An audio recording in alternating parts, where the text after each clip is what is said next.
So on your table, when you walked in, there's a fact sheet here, and so if you want to refer to that, if you haven't, you'll note that the most significant near-term opportunity for CO2 removal in Indiana is in agricultural cropland management. It goes to a concept of what we can do now. We talked a little bit about that before, and while we're investing in a long-term technology and new industries, we're going to need later.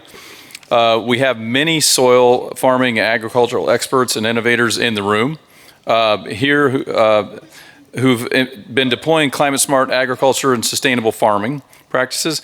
But what's working and what's not? What are some emerging new practices? Are there right incentives in place? And to start the discussion, we have Dr. Allegra Mayer, the lead author of the Soils and Cropland Management chapter at Lawrence Livermore National Lab. And when we say chapter, it's of the report, so make sure you reference that. Her background is in integrated and environmental sciences with a specialized research focus on biogeochemistry. Wow, I am not in that space. Of the soil-atmosphere interface and the potential for land management to enhance soil carbon sequestration. My friends would love hearing me even saying these words. But to prime this up, after that last discussion, in the context of the state of Indiana, so if you go to the Indiana State Department of Agriculture, there's a About Indiana Ag one-pager, and I would encourage you to do that in this a little bit. So you've got 80% of the land is devoted to farms, forests, and wetlands and woodlands. That's 53,000 farm operations, averaging 272 acres per farm. But the average age of those farmers, mid to upper 50s. So we talk about that. I mentioned Farm Journal Media, their survey. So this is relevant, I think, to this conversation. So I'll drop some numbers in. So they had a survey, 1,271 farmers, self-reported. There's no geofilter, but primarily like 65% of them are from the Corn Belt. So their awareness of carbon sequestration programs, only 8% indicated a strong degree of familiarity. Some of it may be terminology. We don't know. We just talked about that. 62% only slightly familiar or not familiar. What's their opinion of sequestration programs? More positively than negatively, 32% positive to 22% negative. But 46% were ambivalent to it. Interesting. The degree of ambivalence may be obviously related to their awareness of it, so that goes to there. But then, as I talked earlier about the process to decision making, from awareness of the issue, finding value, and then pathways forward, do they feel capable of participating? 48% of the 22% or the 32% were positive said they felt capable of participating. So you're getting only half of those that said that they were interested and thought they could do it really could, and 18% didn't feel capable. So they've got some work to do there. But then finally, are they participating at all? Did they make the decision? 11% actively enrolled, but nearly half, 49%, are still curious, and 23% are still researching. So that's 72% are sitting there on the sidelines, but they're looking in, trying to figure it out. So with that, I'll toss it to you, Allegra, and take it from there. Thanks. Thank you so much. Okay, great. I'm Allegra Mayer. I'm an author of the Soils chapter here, one of many, including Jerome Dumortier, of the Soils chapter here for the Roads Removal Report. And I'm just going to position us first to think about a national context. And we've brought in now experts in incentives and in growers and in the local, absolutely the local regional experts on cropland management here in Indiana and in this region. So I'm going to encourage you, we're going to open it up to questions later. And if you're interested in how to implement these on the ground here in this region, these are exactly the folks who we want to be asking those questions to. You've seen this slide before. What I want you to get out of this is to think about soils in the context of carbon dioxide removal. Soils is one piece of the puzzle. It is an important piece. It's very important because we can start this now. As Courtney said earlier, farmers have been doing these types of practices for a long time. So absolutely no reason not to incentivize these starting tomorrow or today. But also, soil carbon isn't guaranteed to be durable. It's not guaranteed to stay in the soil for 1,000 years, which is how long your emissions to the atmosphere are guaranteed to stay. So it's important to think of soils as a piece of the puzzle. It's important because we can start now, but it can't be the entire picture. The good news is soils are great for other reasons, and the practices that we're talking about are great for other reasons beyond just soil carbon removal. As JP has said, as all the other panelists have said so far, photosynthesis is our natural direct air capture machine. It breathes, plants breathe carbon dioxide out of the air, store it in their bodies, and eventually into the root and into soils underground for however long those farmers are willing to continue managing. As long as we can increase photosynthesis throughout the year, whether it's through incorporating a cover crop within an annual rotation, or whether it's planting a perennial crop like switchgrass, which is native to North America, or through perennial field borders, also called prairie strips or field buffers. These are great resources for drawing carbon out of the atmosphere. But why would we actually implement these practices? It's actually mostly for erosion reduction, for increasing water infiltration, for a bunch of other reasons. Marshall, for example, from Iowa State is going to talk to us about some of the water quality benefits that can come from these. So we're not just, carbon dioxide removal can be a co-benefit to some of these conservation agricultural practices. So I want to emphasize what we brought to this, what we brought to this table here in the report is thinking about, we analyzed for each county in the United States, and actually for more than each county, 38,000 farms in the entire United States. We looked at, if we implemented a cover crop based on what was managed there already, what would happen, not just cover crops, but also planting perennials? How would that change the soil carbon? How would that change the cash crop yield? And then how much would you have to pay a farmer in order to make that break even or even profitable to them? So not in every county would that be profitable, but we've identified here for incorporating, if you incorporate a CO2 price, whether it's $0, in some cases it's profitable already just to implement a cover crop. In some cases, $40 per ton of CO2 or even more. How much would it cost, as long as you take into account the cost, including the cost of implementing a cover crop, for example, and the foregone cash that might come from your crop yield decline, although in some cases you might see a yield increase.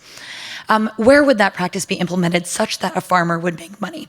We would never assume that a farmer is going to implement something where they don't make money, although in some cases they do.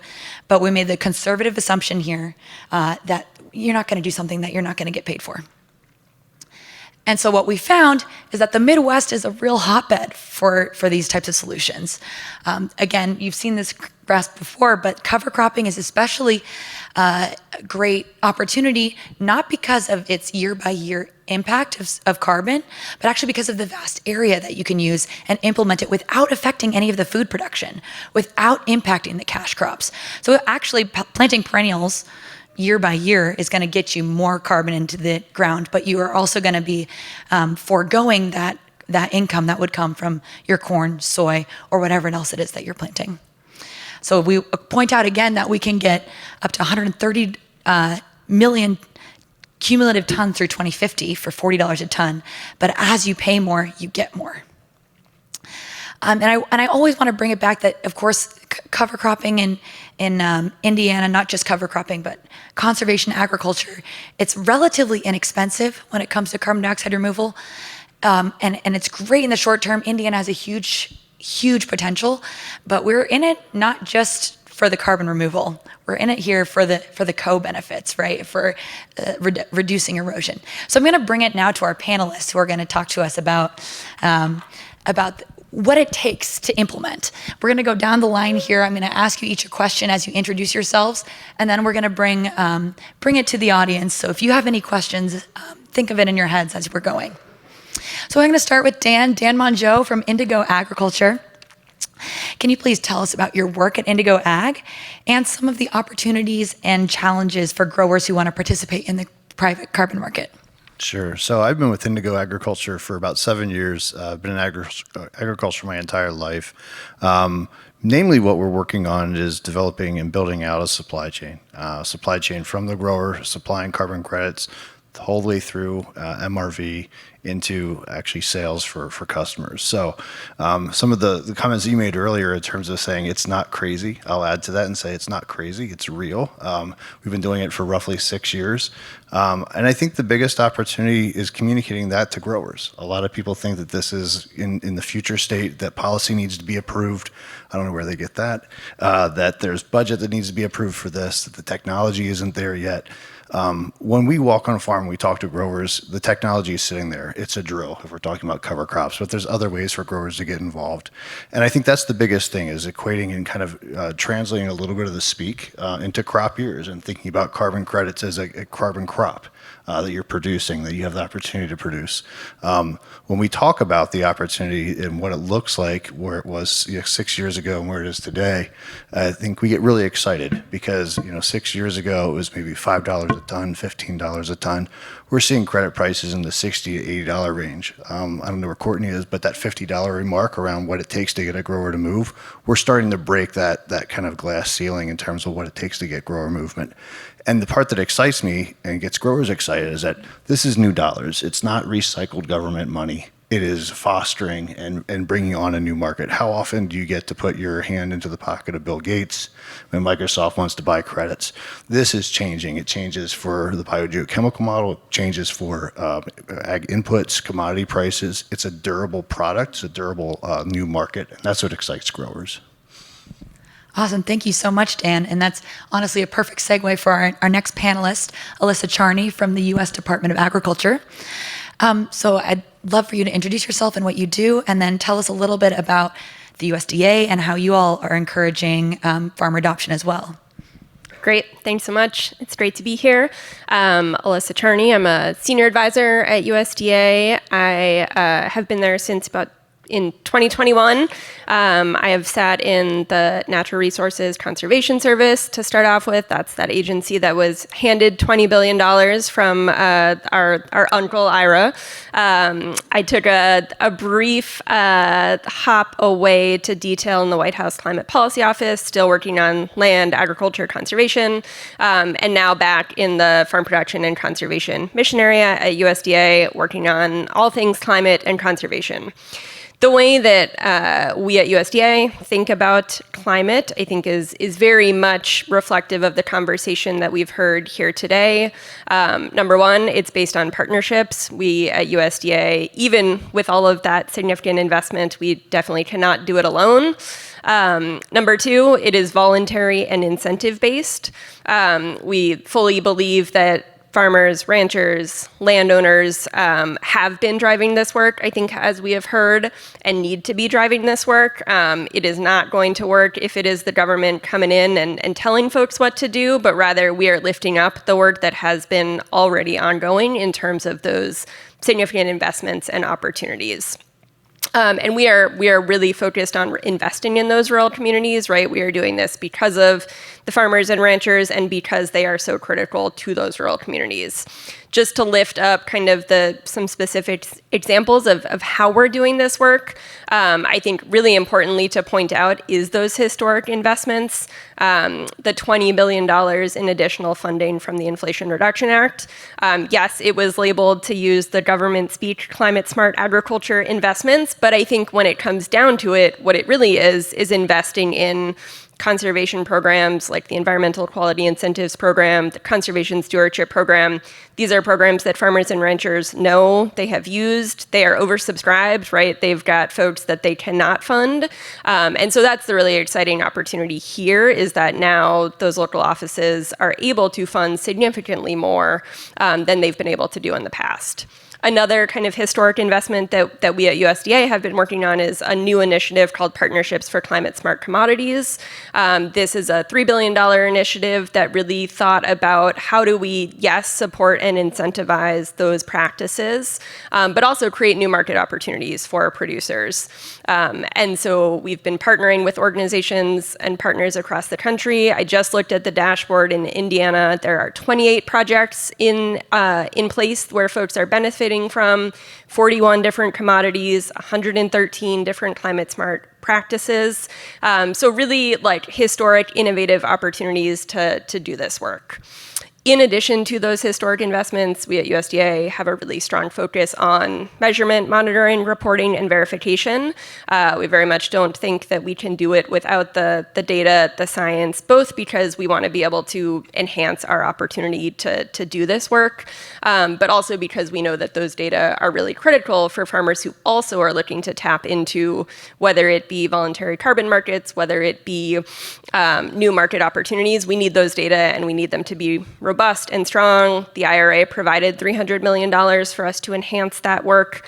It's also a component of every Partnership for Climate Smart Commodities program that we are doing. So just really also central to kind of how we are thinking about this work. I think finally, and as has been said, and as we will continue to discuss, a really strong focus on market opportunities. The bottom line needs to make sense. That is not just through the incentives that USDA is providing through our conservation programs, but it is also through private market opportunities. We have a couple of efforts at USDA that were passed into law. The Growing Climate Solutions Act essentially gave us the authority to set up a database of both greenhouse gas technical assistance providers as well as verifiers. So establishing a database where that network can be available for folks who are looking to tap into those new market opportunities. We also have a new authority through the Sustains Act to accept private funds, and then folks can use that additional funding to tap into private market opportunities. So I think all that to just really drive home the fact that we can't do it alone at USDA. We very much are leaning into the locally led model that I think we have heard throughout the conversation today. What a climate conservation practice in one community is going to look very different, and kind of our model of locally led conservation really leans into that approach. And that, even with the $20 billion of additional investments, we need the private market opportunities as well. So just look forward to the discussion. Thanks so much, Alyssa. It's great to have your perspective on here. And speaking of locally led conservation agriculture, please welcome Caleb Smith from Keystone Cooperative. I'd love to hear from you about, what are some of the soil carbon management practices on the ground in Indiana that you see already in play, and kind of what is the role of ag retail in decarbonizing agriculture in the region?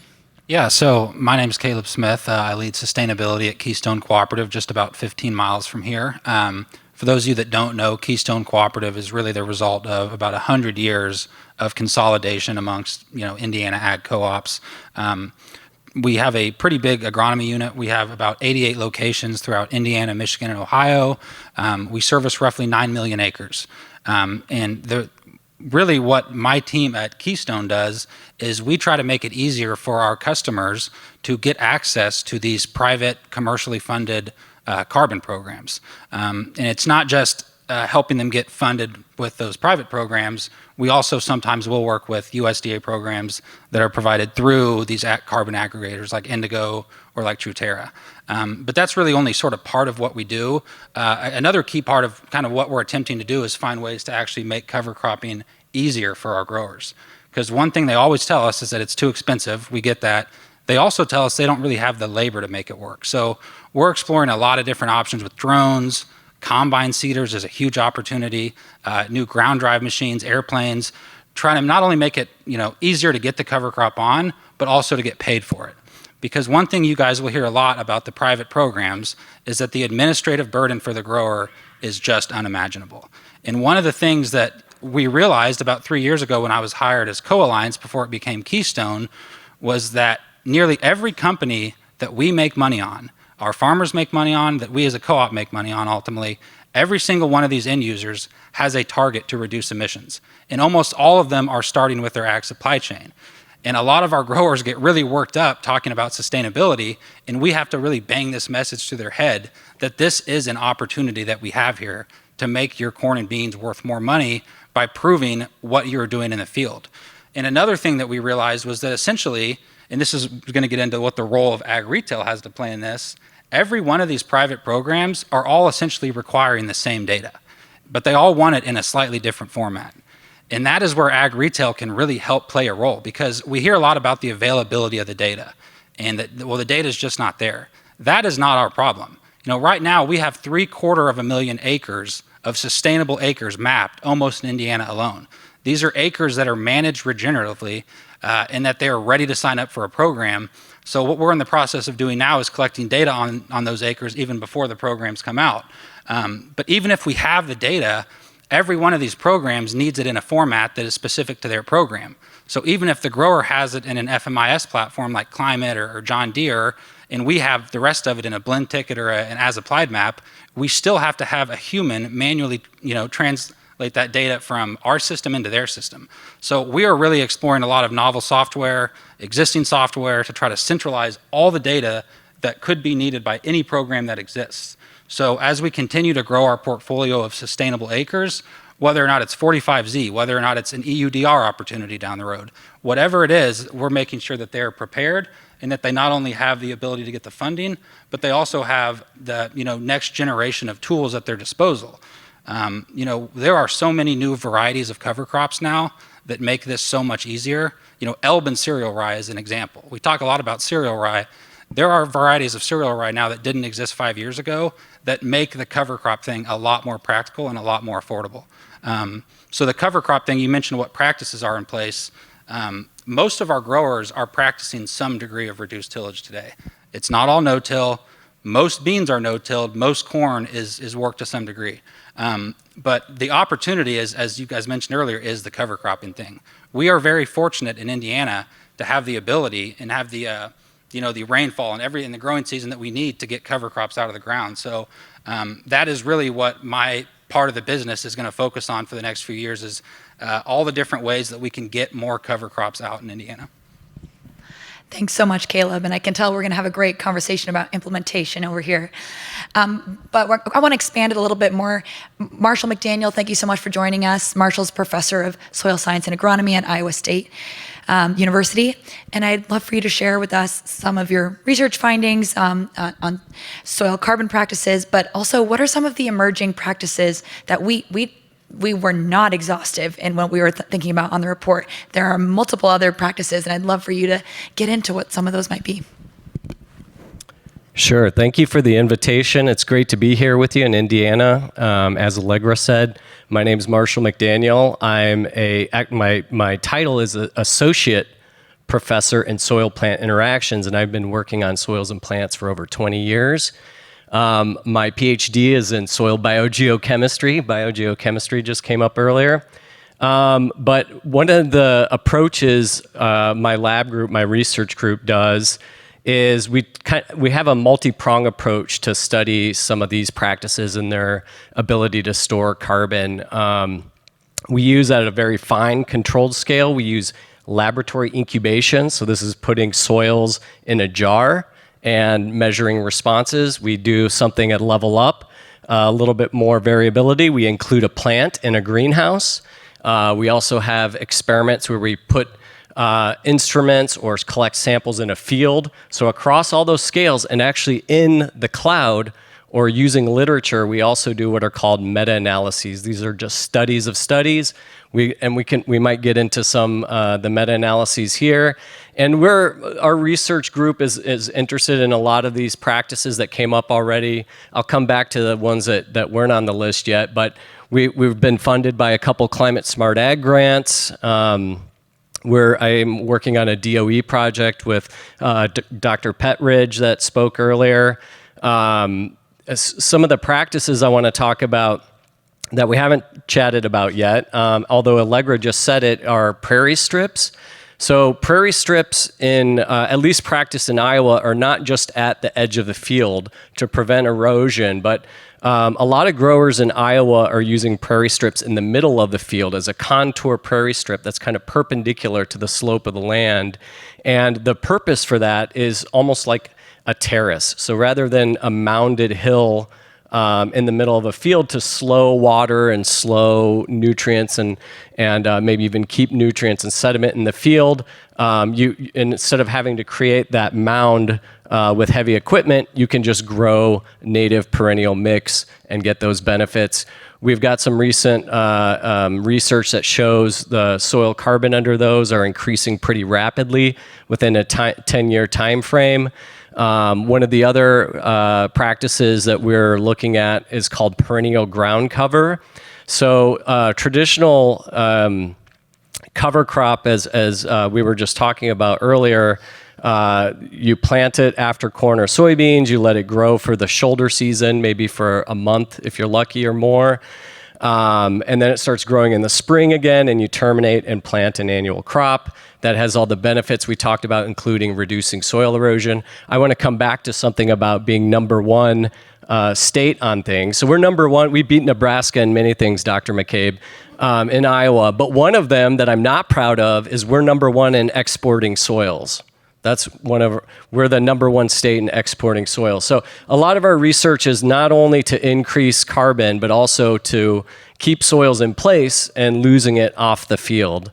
And prairie strips is one of the practices that does this, but so is this other practice that I was just about to mention, which was perennial ground cover. So rather than the traditional cover crop I just mentioned, we are actually growing Kentucky bluegrass and a self-senescing grass in between corn or soybean rows while the corn is growing. So there's another green crop rather than under the canopy and it being bare, there's a crop growing there. And then when the crop's harvested, there's an already green crop. It will overwinter, and then you can strip till and plant a crop into it. That's also called living mulch. There's been research on that going back at least 30, 40 years. But we're looking at some new varieties that happen to self-senesce, meaning that goes dormant without having to add a chemical to suppress this cover crop. So that's one of the exciting practices we're looking at. We just got a DOE grant to look at the carbon and nutrient or greenhouse gas emissions as well from that system. The last one I'll mention, I know Jerome brought it up. This is one of the Climate Smart Ag grants. We're looking at using digestate, which is the byproducts of the biogas production that Jerome was talking about earlier. I'm doing a couple callbacks here intentionally. So folks that my collaborators and my team are looking at adding digestate, which is really like composted cattle manure. We think it has a lot of beneficial soil properties, maybe even more so than composted cattle manure for reasons I don't have time to go into here. But using that and also the liquid waste product, which we call liquid digestate, could also be a nutrient source, creating this kind of positive feedback loop between the greenhouse gas reductions from the biogas production and the anaerobic digester, but also some beneficial uses of those byproducts as well. So that gives you an idea of the array of things that we're looking at, but also many other growers are looking at this and researchers as well. Thanks so much, Marshall. So I'd like to I'm going to pose a question to the whole group. We'll start with you, Dan, but I think this can be a discussion that each of you can weigh in as you'd like to. But basically, these practices, as Marshall said, have been practiced for decades or centuries. It's not very new, but there are some technological advances. But what are the challenges? What are the reasons why folks haven't been adopting them now? What are the issues that growers or maybe incentivizers or maybe even the folks who are the regulators? What are we wrestling with? Why is it hard to get folks to adopt them? So I'll take this from two different ways. One, my knee-jerk reaction is predictability. Predictability in terms of what yield am I going to see if I do this? What's the cost of this going to be? What are the benefits that I'm going to see year in, year out? I think when we work with growers to adopt certain practices. And Caleb, I'd be interested in your perspective on this. It's not only the availability of the seed, let's just pick on cover cropping, it's how am I going to apply it, how am I going to terminate it, what's the overall cost of this, and then what's the cost of the program that I'm getting back? Am I coming out better for this? So predictability, I think, in markets is really helpful. Indications of where we think the price of an offset market is going to be, where a climate smart grant may end up. That helps me as a producer understand whether or not I can afford to do this. I think when we start to get really creative with this, then we start to bring products to growers that kind of bring the third leg of the stool, not only the how and the what, but also the protection. And we're starting to see that with some of our supply side partners, at least in the offset market, working with member companies that are thinking about, okay, how do we give a discount for cover crop seed? How do we also give the instruction? And is there a warranty program that we could put in place that kind of gives them some assurance that this is what they're doing is correct? Again, these aren't things that have been kind of relatively new, but I think re-emphasizing the importance of being predictable in the outcome gives growers that assurance to take that step. Yeah, so I mean, if you're talking about why some of these programs haven't been effective to date in like scaling adoption very quickly, there's a lot of things at play here. I mean, I can tell you for the programs we work with, and we've looked at a lot of them, a grower planting a cover crop will sort of be lucky to expect $20 to $30 an acre. I can't speak on indigo because I'm not familiar. Sounds like it could be higher than that. But I mean, here in Indiana, the ones we're working with, we went through and did the math and figured out what the average cost of cover crop application was for all of our growers that plant them.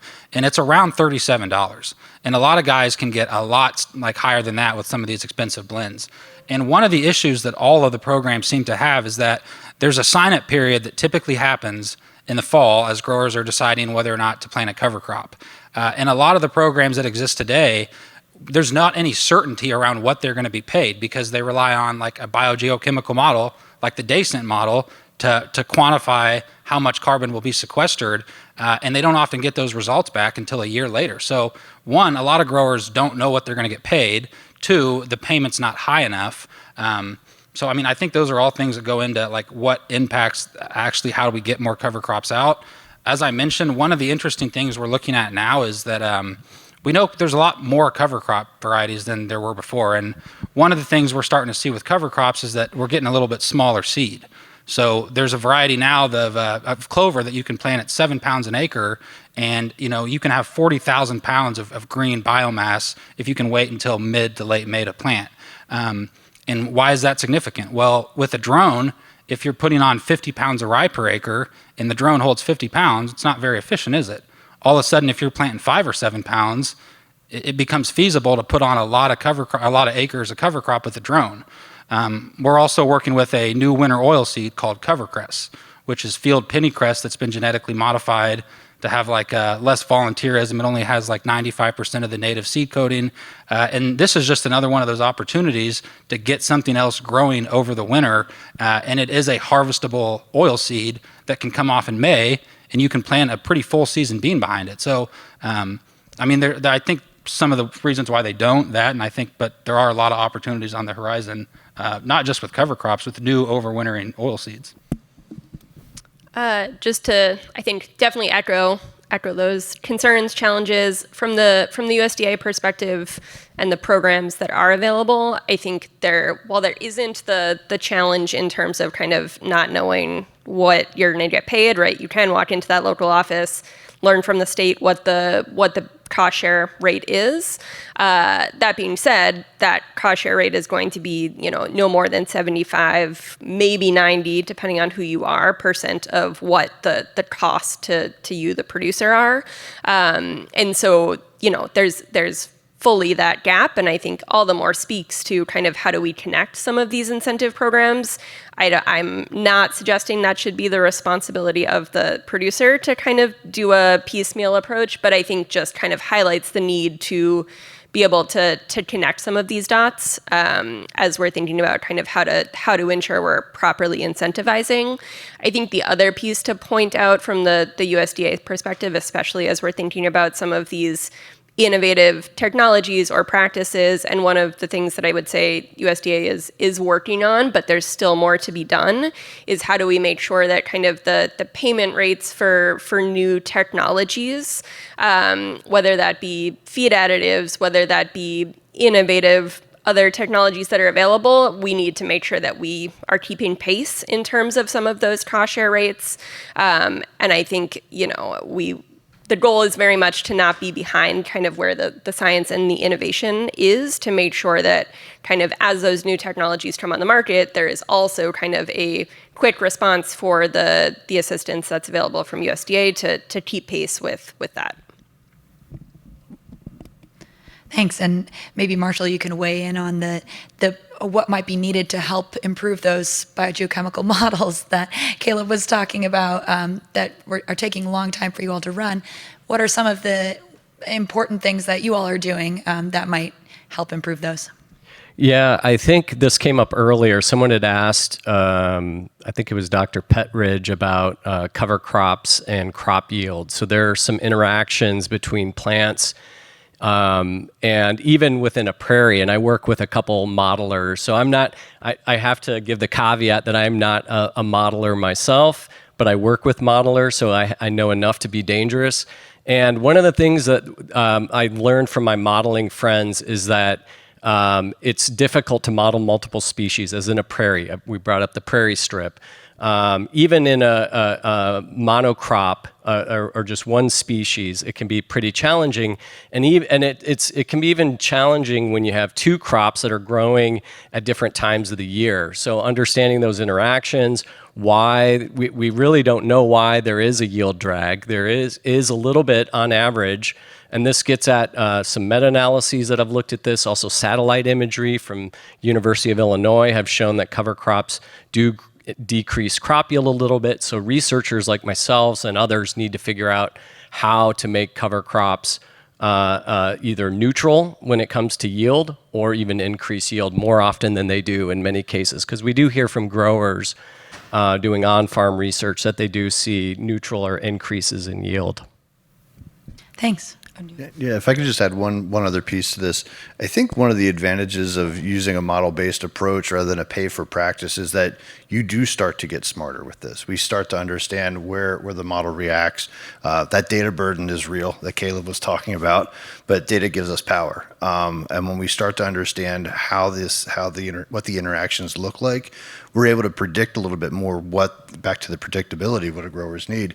You can predict almost product positioning, carbon positioning, and that gives you an opportunity to say, in this particular state or in this particular county, we have higher confidence that this is what we think you'll see on a return for sequestration or abatement rates. That confidence, I think, gets at the heart of what Caleb and I were trying to talk about with growers. They don't really know. It's a little bit of hand waving. The predictability here and the model runs kind of helped us solve that a little bit. Thanks. And I'd like to bring it out to the audience. If anyone has any questions that you'd like to pose to one or all of the panelists, now is a great time for that.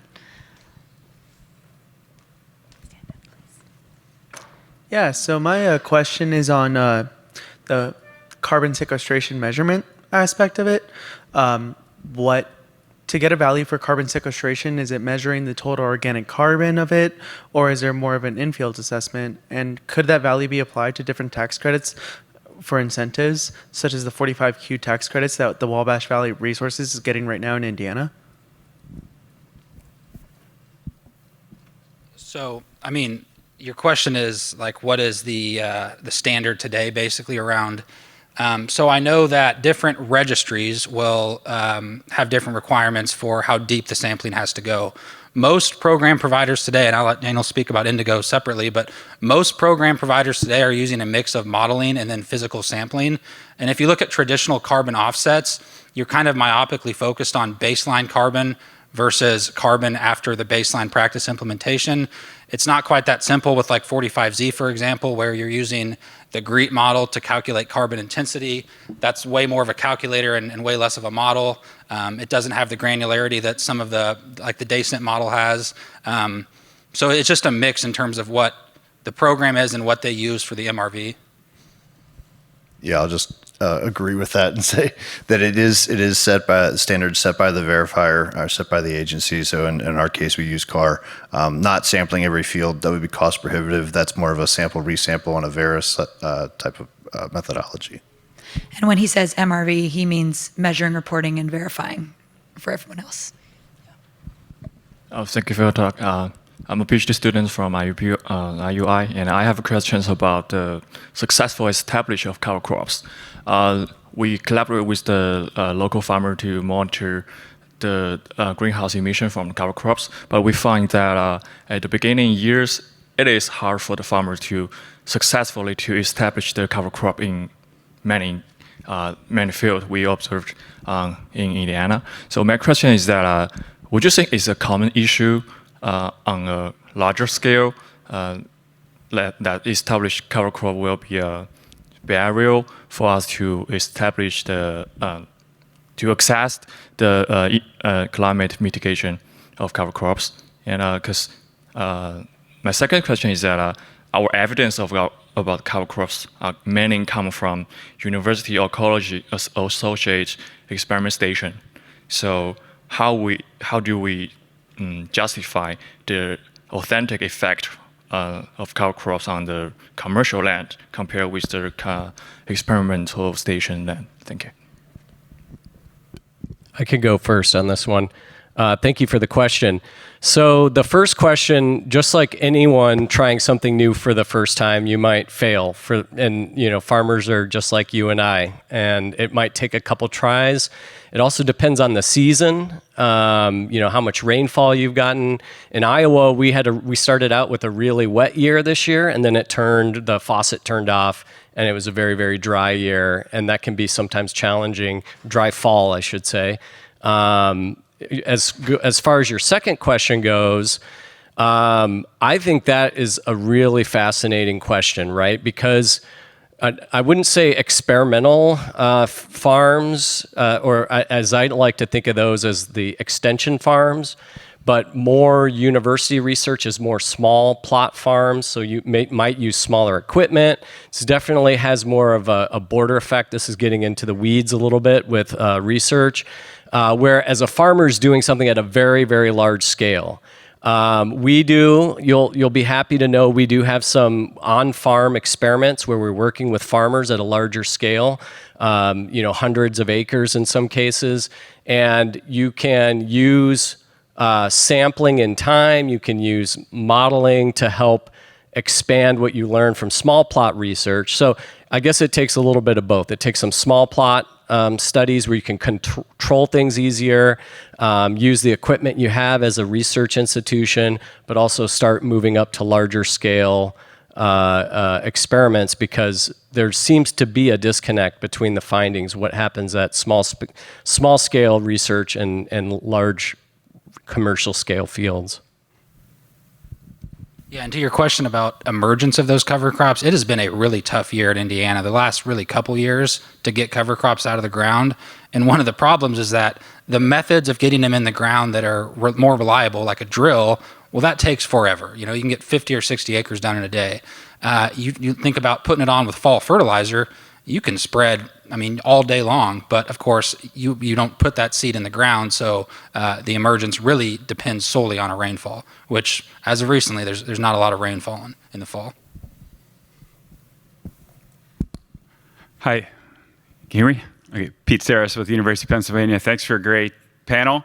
I wanted to piggyback on the monitoring question on the topic of co-benefits between remote sensing and soil, field sampling.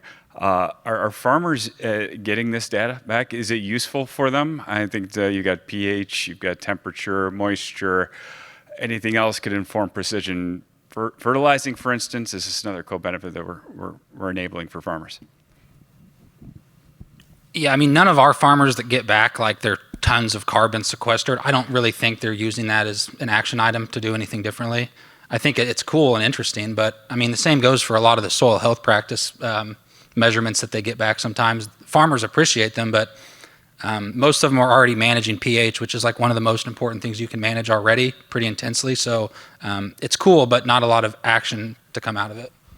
I would just add that it's typically completely randomized too in the field selection for the model base, where I think what growers are really looking for is kind of grid sampling, NPK, understanding that, what their fertility, what are the scripts that we're writing to put that fertilizer back on. So the information is not quite as helpful and also not quite as thorough as a grower would like.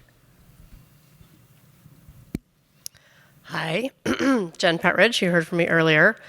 I have not heard anyone talk yet about extension agents.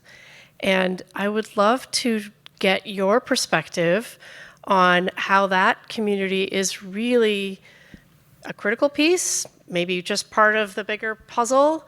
But to me, it seems like a group of individuals who are tapped into the scientific research, but also often very, very trusted by the grower community who cannot know about all of the new cover crop varieties and really trust their extension agent to say, here's your smorgasbord of options, but I would pick X, Y, and Z this year. Am I seeing that the right way, or is there a bigger picture that I am not aware of? I'm happy to start. I think, maybe to take a step back, I think a huge part of what we are doing in terms of these historic investments is the technical assistance, right? I don't think we are under the impression that just throwing money out into the universe is going to magically get us the outcomes that we want. I think from USDA's perspective, right, the conservation staff out in the field through the Natural Resources Conservation Service are one way to do that. In many states, they do work very closely with Extension. And we, of course, work with our research agencies who work directly with Extension. By all means, I think there's a lot more to be done to continue to kind of enhance that connection. I think, for me, one of the most exciting parts of the work at USDA is that it kind of happens at that intersection between the field implementation and the science and the research. But I would love to continue to think about how do we strengthen that linkage, at least on the USDA front. I think we've got some states where it's working really well, but there's plenty more to do, at least on the federal government side, to continue to strengthen that linkage. And I mean, for us, that's a huge gap in what at least Keystone is. That's an opportunity that we probably should spend more time pursuing, is actually connecting with the local NRCS offices, because kind of what we found is that a grower's involvement with NRCS programs varies so much from county to county, and it seems to just depend largely on who their DC is. And that could be wrong, it's just anecdotally speaking, but I mean, it's crazy the variation between counties that the participation in these programs looks like. I'd say, just to add to that, the people that we really enjoy and I think have a good line of sight into not only having the understanding of the recommendations of the program, but also bringing the dollars to the grower are TSPs, so technical service providers. They have that understanding of what needs to be done, but also this operation received X $1,000 to go ahead and plant cover crops. They're a perfect opportunity to get enrolled in a number of programs, not only in offset markets, but other stackable programs. And I think we have time for 2 more questions. There's one in the back. Hello? Okay. I'm Jamie Davenport. I'm a recent graduate from the O'Neill Master's Program, and I currently work for the Indiana Association of Soil and Water Conservation Districts. I speak with farmers pretty often, and there are some early adopters of programs like cover crops or other conservation practices who seem to have sentiments about feeling snubbed by current incentivization or payments or carbon crediting. And so I'm curious what approaches y'all have to address that with farmers, or what options there are for them. Yeah, that was always the concern, is like early adopters were barred from participation, but I mean, that's not a concern anymore. The programs that are available today will sign up early adopters. So that was very much a concern, but at least from the programs that are being offered by Keystone, if you've been planting cover crops for 30 years, you can still sign up and get paid today. They tell you that, however, it's not going to be as much as someone who just signed up or just started planting yesterday. So there is still a legitimate gripe that if you just started, you're getting paid more than someone that's been doing it forever. And the reason for that is soil carbon sequestration potential. They argue that you've reached your climax, and that's a subject that Marshall will be able to speak a lot more about, but that's what the argument they tell us. Yeah, I think the word that we're all looking for here is additionality, and there is sensitivity around that for sure. And I think there's one piece of this. This is something that we've had to deal with, kind of deciding to go with a registry-like car that requires this. What additionality does afford you is it does open up the opportunity for higher premiums on the backside. Buyers are incentivized to pay more dollars for something that they know is having an impact and change. That said, there are other ways to kind of monetize your sustainability crop. We look at scope 3 opportunities, CI score, biofuels. Those are all opportunities that kind of look at this prodigal son, metaphor and give an opportunity. The biggest thing I think is that remembering that it's not personal. It's not about the grower, whether I have ever done this before or whether I've tried this. It's about the field. So as ground is picked up, as it's transferred, it's the field history, it's the field legacy that changes it. So there's that opportunity. And what I find a lot of times is that growers often self-select themselves or kind of like hit the eject button and say, oh, I'm a legacy no-tiller. This is going to work for me. I've done cover crops. It doesn't work. When you start to dig into the programs, what the programs are really trying to do, we've all said it here, is photosynthesis, right? More time on that. So there's ways to get in there. You can add a legume. You can do later termination, earlier establishment. So there are ways to find yourself into a program that changes kind of how you are comparing yourself today with this practice change versus what you were 5 years ago. I think just going back to, importantly, the conversation about technical assistance, right? A key part of the support that USDA is going to provide is conservation planning. So kind of taking that big picture approach. Yes, maybe if you've already been cover cropping, you can't get an equip contract to do that same thing on that same land, but you're going to work through what are those additional conservation activities that are right for your land where you can get that new additional payment. There's also programs like the Conservation Stewardship Program, which isn't just about kind of doing something new, but rather enhancing. And then from the market perspective, right, as we stood up partnerships for climate smart commodities, it was very much a part of the conversation. How do we not leave early adopters behind? And I think that's very much a part of the how are we creating new market opportunities so that you are also getting that value add through selling the commodity into a new market, to also make sure kind of that there is something there that for everyone in terms of that incentive. Thanks, and now we'll take our last question. Hey everybody, I'm Ian Champ with Clean Air Task Force, and I'll keep this short. I know the reception is next, so I won't keep everybody too long. We got a lot of students in the room. I'm no longer a student, but I'm curious if the panel would take a minute and just knowing what you know now, and like you said, it's not necessarily new stuff, but it's a new market for the industry.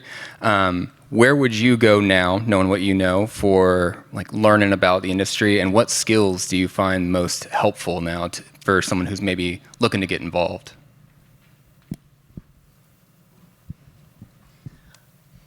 Anyone want to start? I can start. I would encourage people to get into research. As a scientist, there's always another question to ask. We never get to the full truth, right? There's, that once you confirm a hypothesis or deny it, there's always a new one to follow. Yeah, I mean, there's also one thing that's helpful is there's a whole language around sustainability. I did my undergraduate in biology, my master's in agronomy, and working in this ecosystem service market space, there are just so many acronyms that my coworkers at the co-op will have no idea what I'm talking about. But the more you can familiarize yourself with the concepts of life cycle analysis, decarbonization, the models that go into this, all the different things that are needed to help a company reduce emissions within their operation, you can become a very valuable person for that company if you understand all the nuances of how to get the sustainability money. I think I'd make a plug for the policy world and kind of the opportunities there, whether that's on the federal or state level, right? Oftentimes when we run into issues on the ground, we can't do thing X that farmer community wants, it is because of a statutory barrier, it is because of a policy change that's not there.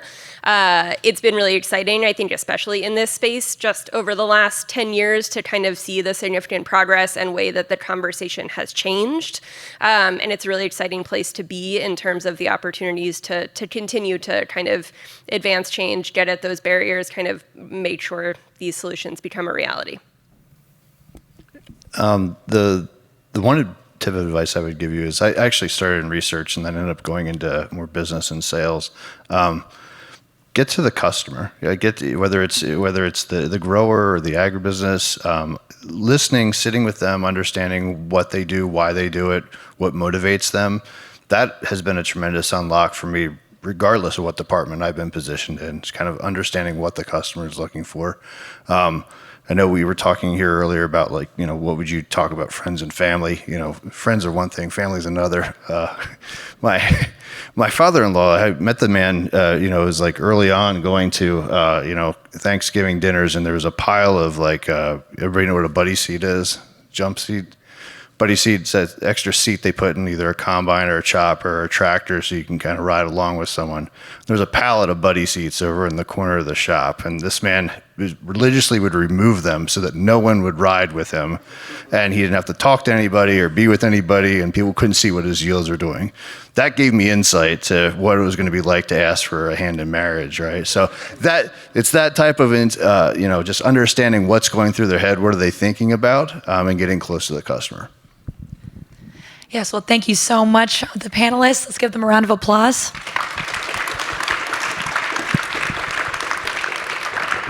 Thank you, everybody.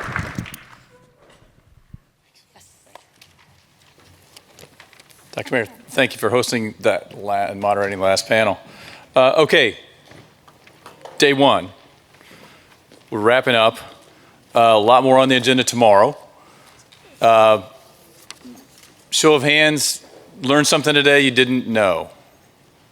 All right. I'm going to give you one assignment. It's the first time you don't have to pay attention to the people on the stage. You can pull out your phone and you can tell somebody who isn't here that you've learned something today and they should be here tomorrow. Will you do that? Will you do that, please? We need to come back tomorrow. Some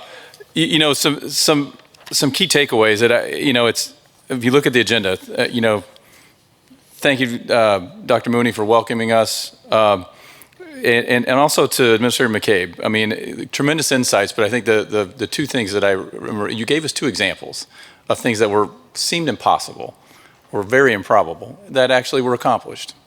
And Dr. Petridge, you opened the book on the report in a way that I think set the table for the next 2 days. Thank you, panelists as well. But if you think about some of the things that in the recap, so this is a yes and many solutions. Research and development of new technology and practices are needed, and lots of different phases of this. The cost per on reduction matters. The regionality matters. Co-benefits and the predictability of the markets in those co-benefits. Value chain systems. This is where the conversation really gets good, I think, is that this is a system of that involves many partners and players. And so we encourage you to stick around the receptions outside. Come back tomorrow. We're going to be ready to go. It is a free reception for you students that are here. Great on the budgets, isn't it? Yeah. And for the speakers who did not make the photos early on, please stick around, as well as Livermore team staff, Colleen, Sue, Marshall, Peter, Hugh. We need you up front for photos. With that, enjoy the reception, and please come back. We'll see you tomorrow.